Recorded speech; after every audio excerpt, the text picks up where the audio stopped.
UP में सुबह होते ही सियासी हलचल तेज हो गई। अखिलेश यादव से मिलने उनकी रिहाइशगाह पर पहुंचे हैं शिवपाल सिंह यादव। शिवपाल के साथ उनके बेटे आदित्य यादव भी पहुंचे। असेंबली इंतखाबात में सपा के साथ हुए इत्तेहाद और सीट बंटवारे पर आज लग सकती है आखिरी मुहर।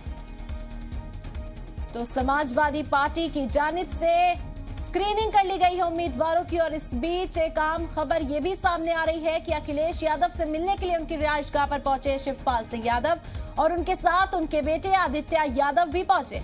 असेंबली इंतखाबात में सपा के साथ हुए इत्तेहाद और सीट बंटवारे पर आज आखिरी मोहर लग सकती है।